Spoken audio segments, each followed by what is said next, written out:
দেশ থেকে যদি দুর্নীতি দূর করতে চাই, দেশ থেকে যদি অশ্লীল বেহায়াপনা মাদক ধূমপান যদি দূর করতে চাই, দেশ থেকে যদি ক্যাসিনো দূর করতে চাই, দেশ থেকে যদি মদ জুয়ার মতো বড় আখড়াগুলো আমরা দূর করতে চাই, তাহলে কোরআনের আইন পার্লামেন্টে বাস্তবায়ন করতে হবে। জোরে বলেন ঠিক কিনা? আরো জোরে বলেন ঠিক কিনা? এই কারণে এই কোরআনের আইন পার্লামেন্টে বাস্তবায়ন করার জন্য কাজ করার দরকার আছে না নাই? জোরে বলেন আছে না নাই? আজকে যারা এই কোরআনের আইন পার্লামেন্টে বাস্তবায়ন করার জন্য কাজ করতেছে, তাদের সঙ্গেও আমাদেরকে কাজ করার দরকার আছে না নাই? আসতে বলেন আছে না নাই? আসসালামু আলাইকুম ওয়া রাহমাতুল্লাহি তাআলা ওয়া বারাকাতুহু। আমরা যারা দাঁড়িয়ে আছি, আমরা সকলে একটু দয়া করে বসে যাই। কোরআনের মাহফিলের পরিবেশটা রক্ষার্থে আমরা একটু বসে যাব ইনশাআল্লাহ। আমরা যারা দাঁড়িয়ে আছি, দয়া করে একটু মাহফিল প্যান্ডেলে এসে আমরা বসে যাব ইনশাআল্লাহ। যুবক ভাইদেরকে অনুরোধ করছি, আমরা একটু মাহফিল প্যান্ডেলে এসে বসে যাই। আলহামদুলিল্লাহ ইন্নাল হামদালিল্লাহিল আকরামিল্লাযী খালাকাল ইনসানা ওয়া কাররামা ওয়া 'আল্লামাহু বিনাল বায়ানি মা লাম ইয়া'লাম ফাসুবহানাল্লাযী লা ইউহসা ইমতিনানুহু বিল লিসানি ওয়ালা বিল কলাম। نشهد أن لا إله إلا الله وحده لا شريك له ونشهد أن سيدنا وحبيبنا وطبيبنا وطبيب أرواحنا محمد صلى الله عليه وسلم أرسله بالحق بشيرا ونذيرا وداعيا إلى الله بإذنه وسراجا وقمرا منيرا.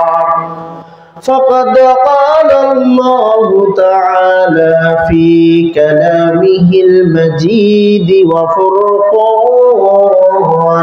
التوحيد. সকলে মহব্বতে পড়ে আউযু বিল্লাহি মিনাশ শাইতানির রাজীম। বিসমিল্লাহির রাহমানির রহিম।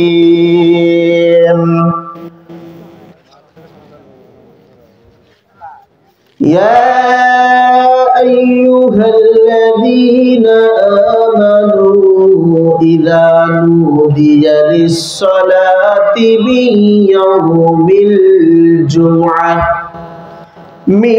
يوم الجمعة فاسعوا إلى ذكر الله وذروا البيع. صدقت يا رب العالمين. وقال رسول الله صلى الله عليه وسلم اللهم بارك لنا أمتي في بطونها أو كما قال عليه الصلاة والسلام. وقال تعالى في شان رسوله ومحبوبه صلى الله عليه وسلم إن الله وملائكته يصلون على النبي يا أيها الذين آمنوا صلوا عليه وسلموا تسليما. شكرا درود إبراهيم بري. اللهم صل على محمد وعلى آل محمد كما صليت على إبراهيم وعلى آل إبراهيم إنك حميد مجيد. اللهم بارك على محمد وعلى آل محمد كما باركت على إبراهيم وعلى آل إبراهيم إنك حميد مجيد পৃথিবীতে কেউ স্থায়ী হয় না, হোক সে তো ফেরাউন কিবা নমরুদ,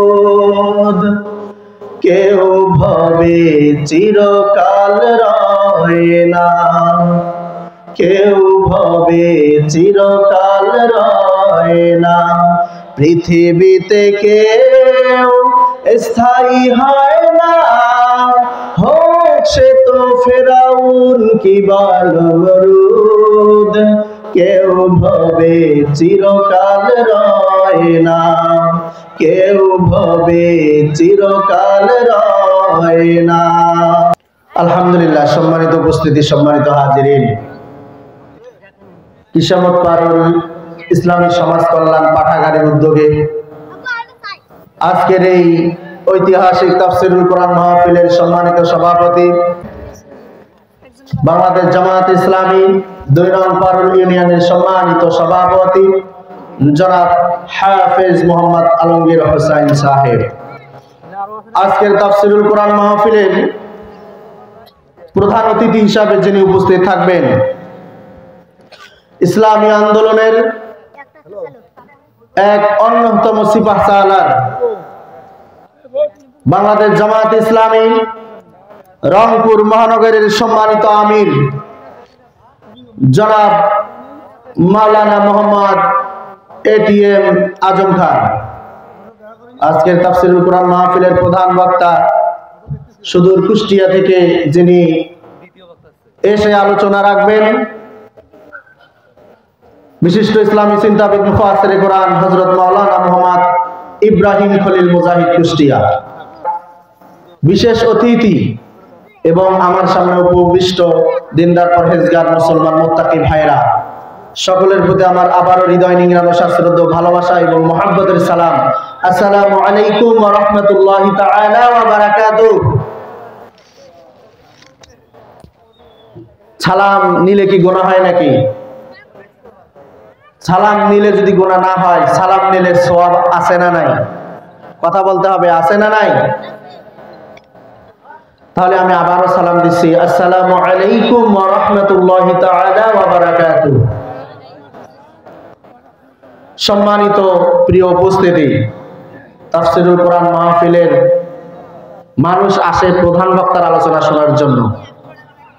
এই কারণে অনেকে আগে আসলেও দোকানপাটে রাস্তাঘাটে ঘোরাফেরা করে যে এখন গিয়ে কি হবে, প্রধান বক্তা যখন আসবে আলোচনা শুরু করবে তখন আমরা বসবো, এরকম চিন্তা করে অনেক মানুষ আসে কি আসে না? জোরে বলেন, আরো জোরে বলতে হবে। এরকম চিন্তা করে অনেক মানুষ আসে কি আসে না? সম্মানিত প্রিয় উপস্থিতি, প্রিয় হাজিরিন, প্রধান বক্তা হোক, দ্বিতীয় বক্তা হোক, আর তৃতীয় বক্তা হোক, আর চতুর্থ বক্তা হোক, যে বক্তাই হোক না কেন, যদি কোনো ব্যক্তি কোরআন এবং হাদিস থেকে কথা বলে, ওই কথা শুনলে সওয়াব আছে না নাই? জোরে বলেন। কোরআন থেকে ইব্রাহিম খলিল মুজাহিদ সাহেব কথা বললেই কি সওয়াব? মুজাহিদুল ইসলাম রেজা সাহেব কথা বললে কি সওয়াব নয়? এরকম কি কোনো কথা আছে? জোরে বলেন, এরকম কি কোনো কথা আছে নাকি? কোরআন থেকে যেই কথাই বলুক না কেন, অযথা ঘোরাফেরা করা যাবে না, এদিক ওদিক ঘোরাফেরা করা যাবে না, বেকার থাকা যাবে না, সঙ্গে সঙ্গে কোরআনের মাহফিলে এসে বসে যেতে হবে। জোরে বলেন, কার কথা?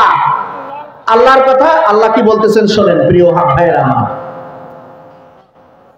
আল্লাহ রাব্বুল আলামিন পবিত্র কুরআনুল কারীমের সূরা আরাফের মধ্যে কত সুন্দর করে জানিয়ে দিলেন,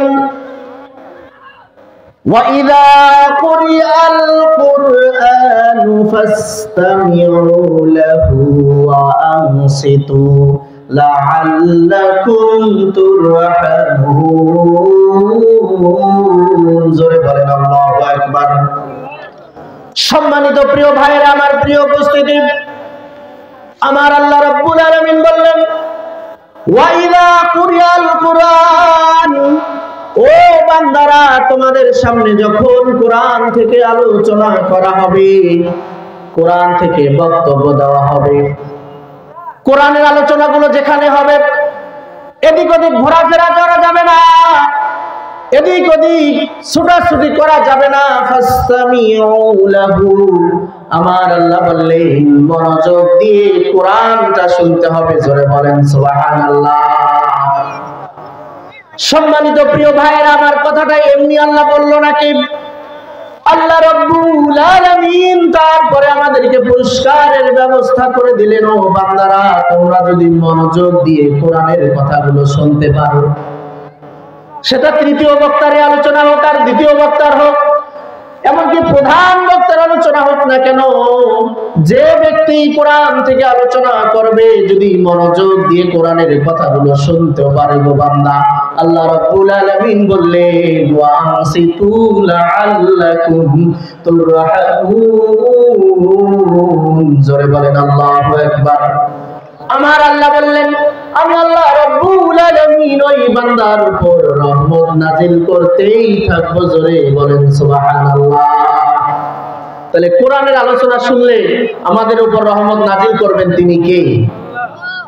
কোরআনের আলোচনা যেই করুক না কেন, সেখানে বসলে যেহেতু সওয়াব আছে, সেহেতু এদিক ওদিক ঘোরাফেরা না করে আপনারা অতি তাড়াতাড়ি মাহফিল প্যান্ডেলে এসে বসে যাবেন ইনশাআল্লাহ। সম্মানিত প্রিয় ভাইরা আমার, আমি আজকে যে বিষয়টা নিয়ে আপনাদের সামনে হাজির হয়েছে খুব সংক্ষিপ্ত সময়ে কথা বলবো।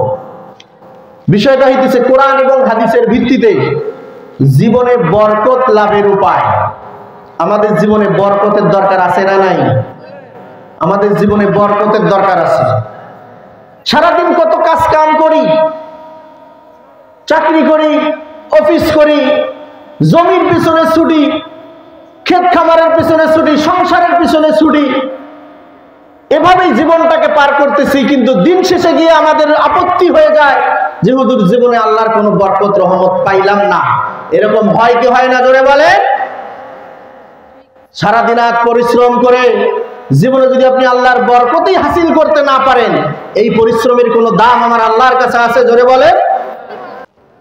সম্মানিত ভাইয়েরা আমার, প্রিয় উপস্থিতি, জীবনে বরকত লাভ করতে হলে সর্বপ্রথম যে বিষয়টা নিয়ে আমি কথা বলবো, এক নম্বরে হলে জীবনে বরকত লাভ যদি করতে হয় এই অন্তরের মধ্যে আল্লাহর ভয় থাকতে হবে। জোরে বলেন কার ভয়? আল্লাহর ভয় থাকতে হবে। আপনি যা কিছুই করেন না কেন, আপনার ভিতরে যদি আল্লাহর ভয় না থাকে, আপনার ভিতরে যদি জাহান্নামের ভয় না থাকে, আপনার ভিতরে যদি পরকালের ভয় না থাকে, ওই জীবনে কখনো বরকত লাভ করা যাবে না। ঠিক কি না বলেন? সম্মানিত ভাইয়েরা আমার, প্রিয় উপস্থিতি, জীবনে বরকত লাভের প্রথম যে কারণটা আমি আপনাদের সামনে বলবো, প্রথম যে উপায়টা আপনাদের সামনে বলবো, সেটা হইতেছে আল্লাহর ভয়। আল্লাহর ভয় যাদের ভিতরে থাকবে সে কখনো পথ ভ্রষ্ট হয়ে যেতে পারে না। জোরে বলেন ঠিক কিনা? আপনারা পৃথিবীর ইতিহাসের দিকে লক্ষ্য করেন, দুনিয়া যখন থেকে শুরু হয়েছে আজ পর্যন্ত যাদের জীবনে আল্লাহর ভয় ছিল, যাদের ভিতরে আল্লাহ রাব্বুল আলামিনের ভয় ছিল, ওই বান্দাটা কখনো কোন রকম ভাবে পথভ্রষ্ট হয়ে যায় নাই। ঠিক না? সম্মানিত প্রিয় উপস্থিতি, প্রিয় হাজিরিন, আপনি যেখানেই থাকেন না কেন, প্রত্যেকটা জায়গাতে আমার আল্লাহর ভয় আপনার ভিতরে থাকতে হবে। আপনি কোথায় গেলেন, আপনি কি করতেছেন, আপনি কি খাচ্ছেন, তারপরে গভীর রাতে মানুষের চোখ ফাঁকি দিয়ে আপনি কি করতেছেন, পৃথিবীর কোন মানুষ না দেখলেও দেখেন তিনি কে। আমার আল্লাহ রাব্বুল আলামিন কত সুন্দর ভাবে আপনাদেরকে জানিয়ে দিলেন, وَكُلَّ شَيْءٍ أَحْصَيْنَاهُ فِي إِمَامٍ مُبِينٍ। জোরে বলেন আল্লাহু আকবার। সম্মানিত প্রিয় ভাইরা আমার, প্রিয় উপস্থিতি, দিন শুরু হয়ে যায়, রাত চলে আসে, সকাল থেকে রাত পর্যন্ত দিনের 24টা ঘন্টা সময় আপনি কি করতেছেন? সকাল থেকে সন্ধ্যা পর্যন্ত আপনি কোথায় যাইতেছেন? আপনি কতটুকু ভালো কাজ করতেছেন আর কতটুকু খারাপ কাজ করতেছেন? পৃথিবীর কেউ না জানলেও, কেউ না দেখলেও সেইটা দেখেন তিনি কে। সম্মানিত ভাইরা আমার, এই যে এই মাহফিলটা আজকে ভিডিও হচ্ছে, ক্যামেরা দিয়ে ভিডিও হচ্ছে। এই ক্যামেরার মেমোরি কার্ডে এই ভিডিওটা রেকর্ড হয়ে যাচ্ছে, ঠিক কিনা বলেন? পরবর্তীতে ভিডিওটা কিন্তু দেখা যাবে কি যাবে না, জোরে বলেন। পরবর্তীতে কিন্তু এই ভিডিওটা কি যাবে, দেখা যাবে। এই যে ক্যামেরা, আমাদের ভিডিওগুলো হচ্ছে, কিন্তু মানুষের তৈরি করা ক্যামেরার বাইরেও আমার আল্লাহ রাব্বুল আলামিনের একটা ক্যামেরা আছে না নাই, জোরে বলেন? আছে। আল্লাহ রাব্বুল আলামিনের ক্যামেরা আছে। আপনি কি করতেছেন? কোথায় যাচ্ছেন? আপনি রাতের গভীরে কি করতেছেন? চুরি করতেছেন না ডাকাতি করতেছেন, না তাহাজ্জুদের নামাজ আদায় করতেছেন? ভালো এবং মন্দ যা করেন না কেন সমস্ত কিছু আল্লাহ রাব্বুল আলামিন ইমামুম মুবিন নামক ক্যামেরা দিয়ে রেকর্ড করে নেয়। সুবহানাল্লাহ। আল্লাহর ভয় অন্তরে থাকলে কোনো প্রকারের বিপদ আপদ বালা মুসিবত আসবে না। এই কারণে বলা হয়েছে, যাদের হৃদয়ে আছে আল্লাহর ভয় তারা কবু পথ ভুলে যায় না, ঠিক না? আল্লাহর প্রেম ছাড়া এই দুনিয়ায় কারো কাছে কোনো কিছু চায় না। রাতের আধারে যারা সিজদাতে রয়, দু চোখের অশ্রুতে নদী যেন বয়। রাতের আধারে যারা সিজদাতে রয়, দু চোখের অশ্রুতে নদী যেন বয়। ছলনার হাত ছানি যতই আসুক পেছনে ফিরেও তাকায় না। যাদের হৃদয়ে আছে আল্লাহর ভয় তারা কবু পথ ভুলে যায় না, ঠিক কিনা? দিন কায়েমের পথে যারা অবিচল তারা হলো আল্লাহর প্রিয়জন, ঠিক কিনা? দিন কায়েমের পথে যারা অবিচল তারা হলো আল্লাহর প্রিয়জন। বাতিলের কাছে যারা হার মানে না সংগ্রাম করে যায় অমরণ। হেরার আলোতে যার হৃদয় রঙিন, হাতে আল কোরআনের দীপ্ত সঙ্গীন, ঠিক না?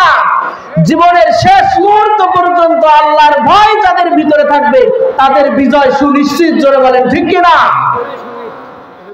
হেরার আলোতে যার জীবন রঙিন, হাতে আল কোরআনের দীপ্ত সঙ্গীন। সত্যের পথে যারা নিবেদিত প্রাণ শত্রুকে কবু ভয় পায় না। যাদের হৃদয়ে আছে আল্লাহর ভয় তারা কবু পথ ভুলে যায় না। আল্লাহর প্রেম ছাড়া এই দুনিয়ায় কারো কাছে কোনো কিছু চায় না, ঠিক না? যাদের হৃদয়ে আল্লাহর ভয় থাকবে আল্লাহ রাব্বুল আলামিন ছাড়া পৃথিবীর আর কারো কাছে সাহায্য চাইতে পারে না, ঠিক কিনা বলেন? কত মানুষকে দেখলাম, কত আলেমকে দেখলাম, কত মাজলুমকে দেখলাম জীবনের শেষ মুহূর্ত পর্যন্ত আমার আল্লাহকে ভয় করে গেছে। মামলা হয়েছে, জেল হয়েছে, ফাঁসির রায় হয়ে গিয়েছে, কিছুক্ষণের মধ্যে ফাঁসি হয়ে যাবে ঘোষণা এসে গিয়েছে। জীবনের শেষ মুহূর্ত পর্যন্ত আল্লাহর ভয় হৃদয়ের মধ্যে রেখেছে। কত মানুষ পরামর্শ দিয়েছে, কত বন্ধু বান্ধব পরামর্শ দিয়েছে, ও বন্ধু এই যে ফাঁসির আগে তুমি প্রাণ ভিক্ষা চাও, রাষ্ট্রপতির কাছে তুমি প্রাণ ভিক্ষা চাও, রাষ্ট্রপতি যদি দয়া করে তাহলে তোমাকে প্রাণ ভিক্ষাটাও দিয়ে দিতে পারে। এরকম বলা হয় নাই? কথা বলেন না কেন? বলা হয় নাই? কিন্তু আল্লাহর বান্দা পৃথিবীর কারো হাতে তার হায়াতের চিন্তা করে নাই, পৃথিবীর কোন মানুষের হাতে যে আমার হায়াত আছে এইটা তিনি বলে নাই। কেননা আমাদের জীবনের মালিক, আমাদের মৃত্যুর মালিক একমাত্র তিনি কে? জোরে বলেন তিনি কে? আমাদের জীবনের মালিক আল্লাহ, এমনকি আমাদের মৃত্যুর মালিক আল্লাহ। আল্লাহ যতক্ষণ পর্যন্ত না চাবেন যে আমাদের মৃত্যু হবে, তার 1 সেকেন্ড আগেও আমাদের মৃত্যু হবে না, তার 1 সেকেন্ড পরেও আমাদের মৃত্যু হবে না। জোরে বলেন ঠিক কিনা? আমার আল্লাহ রাব্বুল আলামিন বললেন, ইলা জাআজালুহুম লা ইস্তাখিরুনা সাআতান ওয়া লা ইস্তাকদিমুন। জোরে বলেন আল্লাহু আকবার। সম্মানিত প্রিয় ভাইরা আমার, মৃত্যু যার যখন নির্ধারণ করে দেয়া হয়েছে ওই মুহূর্তে আমাদের মৃত্যু হবে। আপনার মৃত্যু যদি 1 সেকেন্ডে আপনার ভাগ্যে লেখা থাকে, অ্যাক্সিডেন্ট করে আপনার মৃত্যু হবে। আপনার মৃত্যু যদি আপনার ভাগ্যে লেখা থাকে আপনি জ্বরে আক্রান্ত হয়ে মৃত্যুবরণ করবেন, এইভাবে আপনার মৃত্যু হয়ে যাবে। আপনার মৃত্যু যদি আগুনে পড়ে, আপনার মৃত্যু যদি পানিতে পড়ে, এমনকি আপনার মৃত্যু যদি হার্ট অ্যাটাক করেও আপনার ভাগ্যে লেখা থাকে, ঠিক ওইভাবে আপনাকে মৃত্যুবরণ করতে হবে। ঠিক কিনা? আপনার মৃত্যু ফাঁসিতে লেখা আছে, এইটা আল্লাহ রাব্বুল আলামিনের পক্ষ থেকে নির্ধারণ করা যদি হয়ে থাকে, ফাঁসিতে আপনার মৃত্যু লেখা আছে। যতই আপনি রাষ্ট্রপতির কাছে প্রাণ ভিক্ষা চান, আর যতই প্রধানমন্ত্রীর কাছে প্রাণ ভিক্ষা চান না কেন, আপনার মৃত্যু যদি জালিমের ওই ফাঁসির মঞ্চে হয়, রাষ্ট্রপতি প্রধানমন্ত্রী আপনাকে জীবন দিতে পারবে না। ঠিক কিনা? এই কারণে আল্লাহর বান্দারা স্পষ্টভাবে ঘোষণা দিয়েছিল, পৃথিবীর কোন মানুষ আমার মৃত্যু নির্ধারণ করতে পারবে না, পৃথিবীর কোন মানুষ আমার ফয়সালা করতে পারবে না। আজকে যদি ফাঁসির মঞ্চে আমার মৃত্যু হয়ে যায়, যাক, তবে আমি জালিমের কাছে মাথা নত করব না। জোরে বলেন ঠিক কিনা? তারপরে আল্লাহর কত বান্দা জীবনে দেখেন, আমি তাকওয়ার কথা বলতেছি, আল্লাহর ভয়ের ভিতরে কতটুকু আছে এটা বোঝানোর জন্য আপনাদেরকে বলতেছি। প্রিয় ভাইয়েরা আমার, আল্লাহর আরেকজন বান্দা ফাঁসির রায় হয়ে গিয়েছে। ফাঁসি যেদিন কার্যকর হবে তার ফাঁসির 2 ঘন্টা আগে যিনি জেল রক্ষী ছিলেন তাকে এসে বলেছিলেন, ভাই আর মাত্র 2 ঘন্টার মধ্যে আপনার ফাঁসি হয়ে যাবে। এই 2 ঘন্টার মধ্যে আপনি আপনার মৃত্যুর প্রস্তুতি নিয়ে নেন। আল্লাহর আরেকজন মাজলুম বান্দা জেল থেকে বের হয়ে ঘটনার বর্ণনা করতেছেন। মাত্র 2 ঘন্টা সময়, তখন ওই জেল রক্ষীকে তিনি বলেছিলেন, ভাই যেহেতু আর 2টা ঘন্টা সময় আছে, আমি একটু ঘুমিয়ে যাই। 1 ঘন্টা পরে তুমি আমাকে ডেকে দিবে, 1 ঘন্টা পরে উঠি আমি আমার ফাঁসির জন্য প্রস্তুতি নিয়ে নেব। সুবহানাল্লাহ পড়েন। সুবহানাল্লাহর আওয়াজ আসতে হলো কেন? জোরে বলেন সুবহানাল্লাহ। আরে মিয়া, আপনাকে যদি বলা হয় যে 10 মিনিট বা 20 মিনিট 1 ঘন্টা পরে বা আগামীকালকে আপনার ফাঁসি হবে বা আগামীকালকে আপনার মৃত্যু হবে, আপনি কি করবেন? বলেন, আপনি কি করবেন? সবকিছু বন্ধ, তসবিহ একটা হাতে নেবেন, ঠিক কি না? জায়নামাজ একটা হাতে নেবেন, নিয়ে ওই যে সকালে মসজিদের মধ্যে ঢুকবেন আর ওই মসজিদ থেকে বের হবেন না। জোরে বলেন ঠিক কি না? মৃত্যুর ঘোষণা যার হয়ে যায়, বলেন তো তার চোখে কি আর ঘুম থাকার কথা? তার চোখে কি আর ঘুম আসার কথা? আল্লাহর বান্দা দেখেন ভিতরে কতটুকু আল্লাহর ভয়। মৃত্যু তারা সামনাসামনি আলিঙ্গন করেছে, তাদের ঈমানটা, তাদের তাকওয়াটা কত বড় ছিল। আমি এটা বোঝানোর জন্য এই উদাহরণটা দিতেছি প্রিয় ভাইরা আমার। তারপরে ঠিক 1 ঘন্টা পরে তাকে ডেকে দেওয়া হলো। 1 ঘন্টা পরে ঘুম থেকে তিনি উঠলেন, সুন্দর করে তিনি গোসল করলেন। গোসল করার পরে তিনি নামাজ আদায় করলেন। নামাজ আদায় করার পরে পাঞ্জাবি গায়ে দিয়ে সুন্দরভাবে সাজসজ্জা হয়ে জেল রক্ষীকে বললেন, ভাই এখন চলেন। সুবহানাল্লাহ পড়েন, ভাই এখন চলেন, কোথায় আমাকে নেবেন, এখন চলেন। এইরকম ভাবে আল্লাহর কত বান্দারা জীবনে আল্লাহর ভয় নিয়ে মৃত্যুবরণ করেছে। আল্লাহর ভয় যদি আমাদের ভিতরে থাকে, তাকওয়া যদি আমাদের ভিতরে থাকে, দুনিয়াতেও সম্মান এবং আখিরাতেও সম্মান আছে না নাই? জোরে বলেন, আছে না নাই? দুনিয়াতেও সম্মান, আখিরাতেও সম্মান।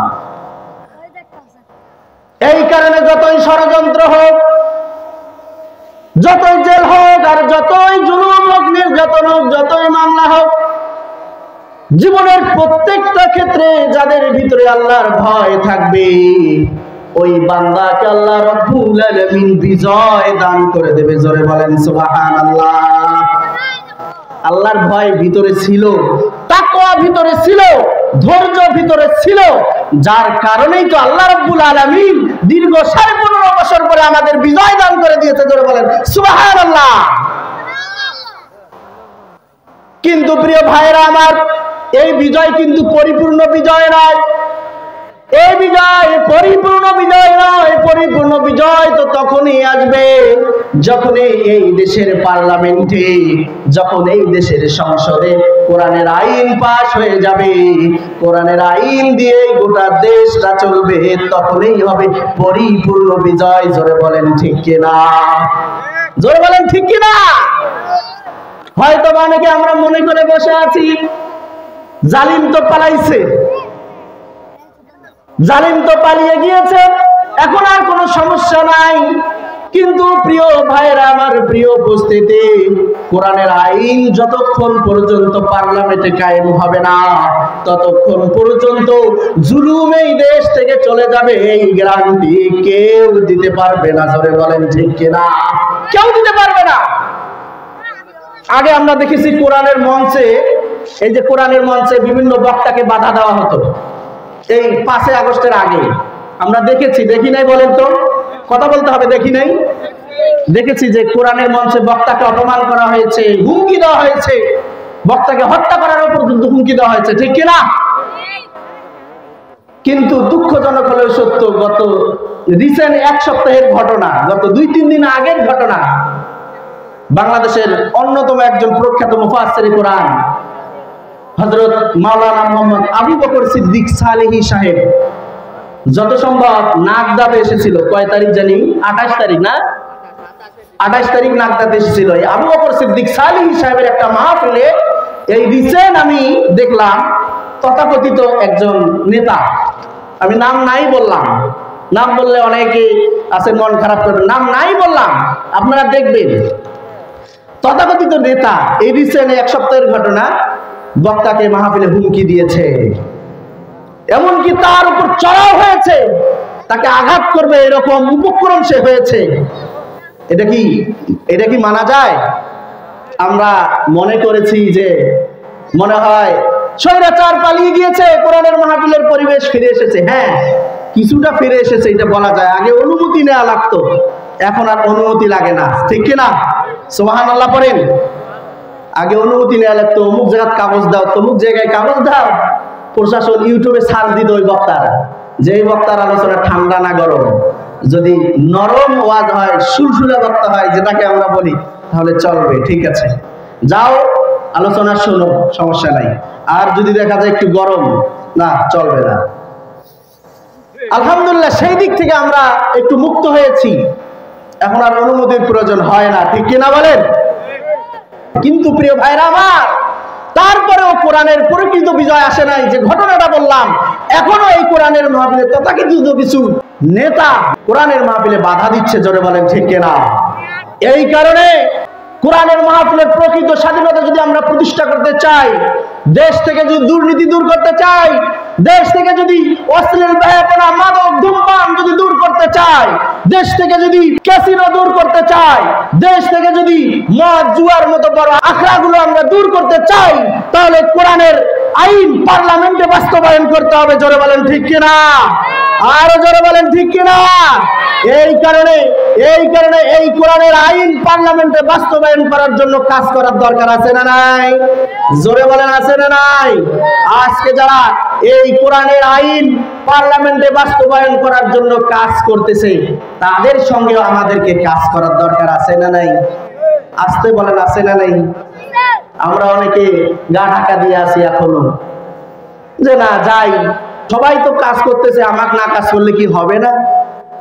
সম্মানিত প্রিয় ভাইরা আমার, সংসারের কাজ পেলে বাংলাদেশের এই প্রান্ত থেকে আর এক প্রান্তে ছুটি বেরিয়েছে কত আলেম ওলামা। দিন রাত 24 ঘন্টা সংসারের কাজ পেলে, ব্যবসা বাণিজ্য ফেলে এই দিন প্রতিষ্ঠার আন্দোলনের জন্য এক স্থান থেকে আর এক স্থান থেকে ঝাঁপিয়ে পড়তেছে আল্লাহর কত বান্দা। জোরে বলেন ঠিক কিনা? এমনকি আল্লাহর বান্দারা যেখানেই যাচ্ছে, হাজার হাজার শুধু নয়, লক্ষ লক্ষ মানুষের সমাগম হচ্ছে। জোরে বলেন ঠিক কিনা? রিসেন্ট 27শে ডিসেম্বর কক্সবাজারের ওটা কি পেকুয়া উপজেলায় একটা তাফসীরুল কোরআন মাহফিল হয়েছিল মিজানুর রহমান আজহারী সাহেবের। ঠিক কিনা? এই মিজানুর রহমান আজহারী সাহেবের মাহফিলে শুধু 1 লক্ষ নয়, 2 লক্ষ নয়, প্রায় 10 লক্ষের উপর মানুষ সমাগম হয়েছিল। জোরে বলেন সুবহানাল্লাহ। কোরআনের দিকে মানুষের আকর্ষণ কতটুকু! এই যে আল্লাহর বান্দারা দিন রাত 24 ঘন্টা অক্লান্ত পরিশ্রম করতেছে নিজের কোন স্বার্থের জন্য। জোরে বলেন, দিন রাত 24 ঘন্টা পরিশ্রম করতেছে কেন? কিছু টাকা পাবে? আমাদের দেশের তথাকথিত অনেক নেতারা রাজনীতি করে, সেখান থেকে কি আসে? টাকা আসে। আসে কি আসে না? টাকা পাওয়ার জন্য অনেকে রাজনীতি করে, যে আমি যখন নেতা হব তখন লক্ষ লক্ষ হাজার হাজার টাকা আমি ইনকাম করতে পারবো। কিন্তু ইসলামী আন্দোলন করতে গেলে, এই দেশে দিন বিজয় করতে গেলে, কোরআনের রাজ পার্লামেন্টে কায়েম করতে গেলে টাকা পাওয়ার চিন্তা করা যাবে না, বরঞ্চ পকেটের টাকা আরো খরচ করতে হবে। জোরে বলেন ঠিক কিনা? আরো জোরে বলেন ঠিক কিনা? যদি টাকা পাওয়ার চিন্তা করেন, তাহলে আপনার মাধ্যমে আর কোরআনের রাজ এই দেশে কায়েম হওয়া সম্ভব হবে না। ঠিক কিনা বলেন?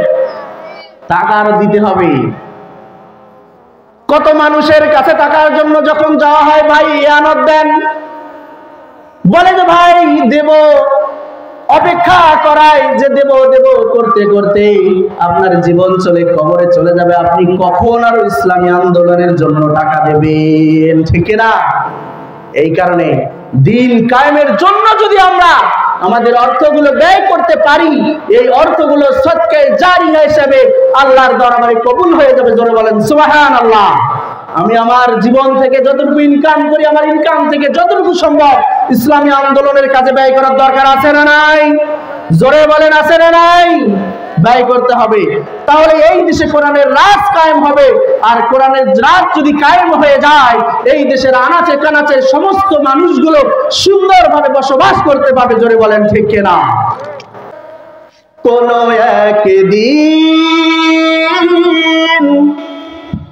এ দেশের আকাশে কালিমার পতাকা উড়বে, সেদিন সবাই আল্লাহরই বিধান পেয়ে দুঃখ বেদনা ভুলবে। ঠিক না? কোন একদিন এ দেশের আকাশে কালেমার পতাকা উড়বে, সেদিন সবাই খোদারি বিধান পেয়ে দুঃখ বেদনা ভুলবে। সেদিন আর রবে না হাহাকার, অন্যায় জুলুম অবিচার, সেদিন আর রবে না অনাচার, অন্যায় জুলুম অবিচার, থাকবে না অনাচার দুর্নীতি কদাচার, থাকবে না বিচার দুর্নীতি কদাচার, সকলেই শান্তিতে থাকবে। ঠিক কিনা বলেন? সেদিন সবাই আল্লাহরই বিধান পেয়ে দুঃখ বেদনা ভুলবে। কোন একদিন এদেশের আকাশে কালিমার পতাকা উড়বে, সেদিন সবাই আল্লাহরই বিধান পেয়ে দুঃখ বেদনা ভুলবে। একাকী নিরমণী নির্জন পথে যাবে, কোনো জন কটু কথা কবে না, কোনো জন কোনোখানে সম্পদের মোহে খুনার রাহাজানি হবে না। ঠিক কিনা? আজকে আমাদের সমাজগুলোতে দেখা যায় সম্পদের জন্য ভাই ভাই মারামারি আছে না নাই? আরো জোরে বলেন, আছে না নাই? ভাই ভাই মারামারি করে একজন আরেকজনের মাথায় বাড়ি দেয়, এক ভাই দুনিয়া থেকে বিদায় নিয়ে চলে যায়। জোরে বলেন ঠিক কিনা? সম্পদের জন্য মারামারি হয়, তারপরে নারীরা লাঞ্ছিত হয়। গভীর রাত কেন, রাতের বেলা কেন, দিনের বেলাও আমার নারীরা নিরাপত্তা বোধ করতে পারে না। দিনের বেলাও আমার নারী রাস্তাঘাটে উত্তপ্ত হয়, দিনের বেলা আমার মা বোনেরা রাস্তাঘাটে চলতে পারে না। ঠিক না? কিন্তু যখন কোরআনের রাজ কায়েম হয়ে যাবে, এই নারীটা, এই রমণীটা যখন রাস্তা দিয়ে চলবে, ইসলামী আইন থাকার কারণে ওই নারীর দিকে কেউ চোখ তুলে তাকাতে পারবে না। জোরে বলেন ঠিক কিনা? আরো জোরে বলেন ঠিক কিনা? এই কারণে বলা হয়েছে একাকী নিরমণী নির্জন পথে যাবে, কোনো জন কটু কথা কবে না, কোনো জন কোনোখানে সম্পদের মোহে খুনার রাহাজানি হবে না। সেই দিন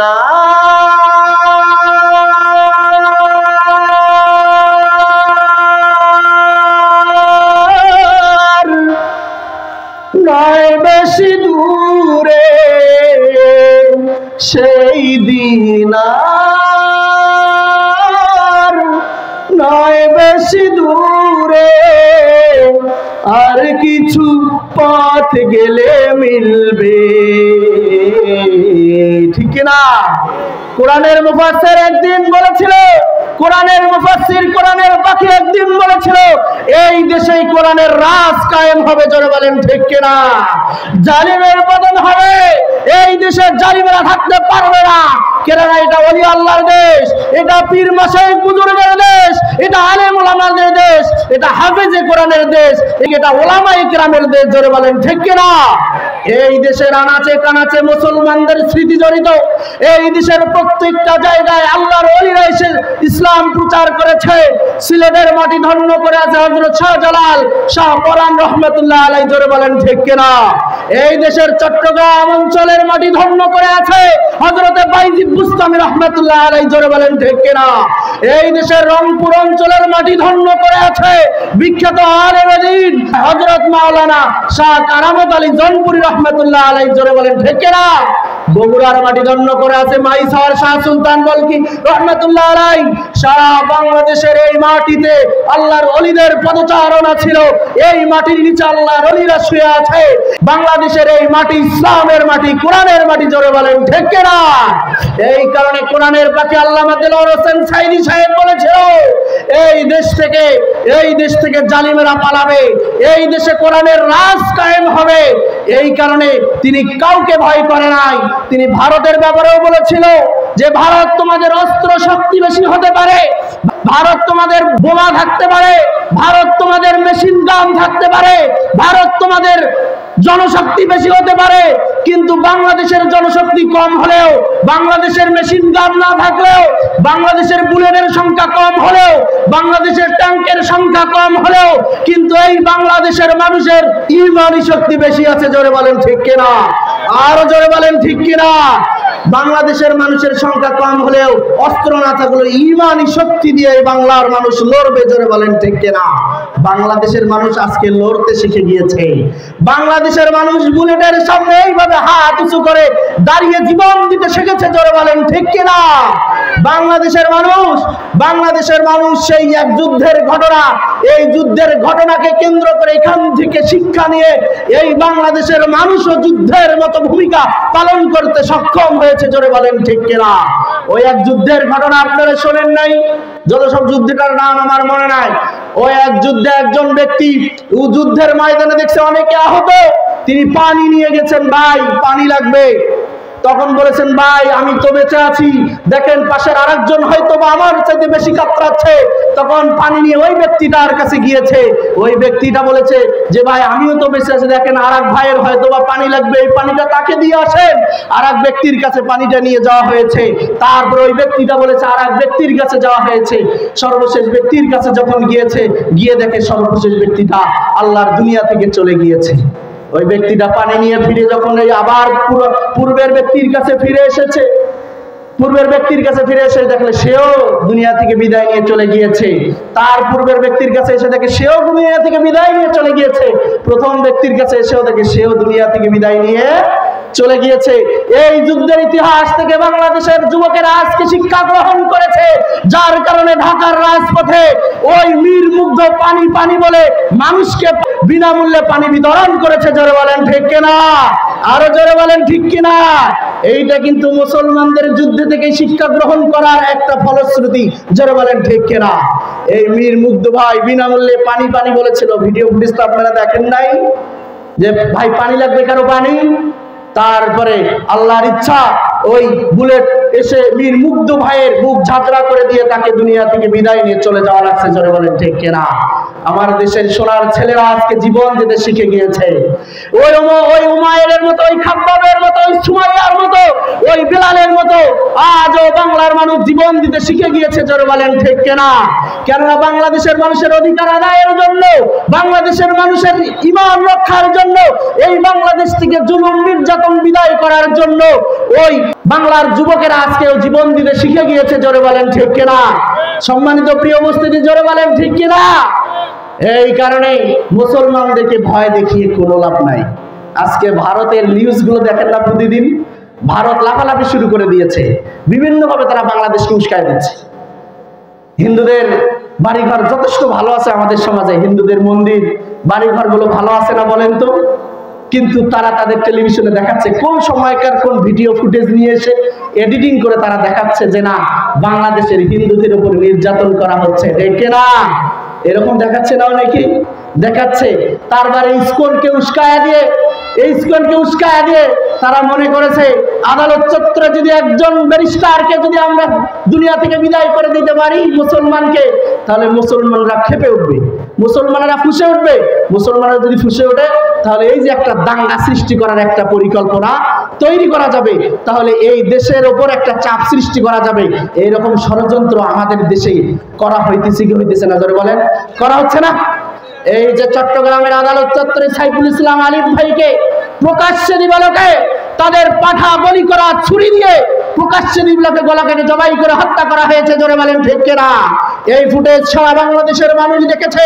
তারা তাকে হত্যা করে তারা মনে করেছে যে সাইফুল ইসলাম আলিফকে হত্যা করে এই বাংলাদেশে দাঙ্গা তৈরি করে দিয়ে বাংলাদেশটাকে পৃথিবীর মানচিত্র থেকে মুছায়া দেব, আমরা ভারত এই বাংলাদেশটাকে দখল করে নেব, এই ষড়যন্ত্র এখনো করতেছে। জোরে বলেন ঠিক কিনা? আর যতই মুসলমানদেরকে নিয়ে ষড়যন্ত্র করা হোক না কেন, যতই মুসলমানদের উপর জুলুম নির্যাতন করা হোক না কেন, মুসলমানেরা জীবন দিতে শিখে গিয়েছে। জোরে বলেন ঠিক কিনা? এই তো সেই মুসলমান, এই মুসলমান তো সেই বিলালের জাতি। জোরে বলেন ঠিক কিনা?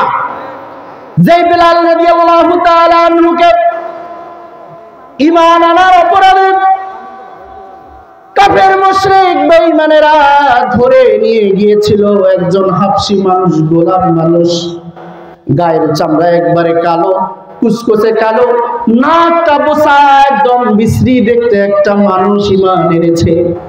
এই বেলাল হাবশী গোলামকে কাফের মুশরিক বেঈমানেরা তুলে নিয়ে গিয়েছে। শুধু তুলে নিয়ে যায় নাই, বিভিন্ন ভাবে জুলুম নির্যাতন করেছে। বিভিন্ন জুলুম নির্যাতন করে তাকে বলা হয়েছিল, বেলাল ঈমান ছাড়বি কি ছাড়বি না বল। বেলাল বলেছে যে ঈমান আমি এনেছি, ঈমান ছাড়তে পারবো না। তারপরে নিষ্ঠুর পাষাণ কাফেরেরা এই বেলালকে মরুভূমির উত্তপ্ত বালুর উপরে শোয়াই দিয়া, মরুভূমির উত্তপ্ত বালুর উপরে শোয়াই দিয়া ওই পাহাড়ের ওই বড় পাথরটা নিয়ে এসে বেলালের বুকের উপরে চাপিয়ে দেওয়া হয়েছে। বেলাল তখন আল্লাহর নাম নিতেছে।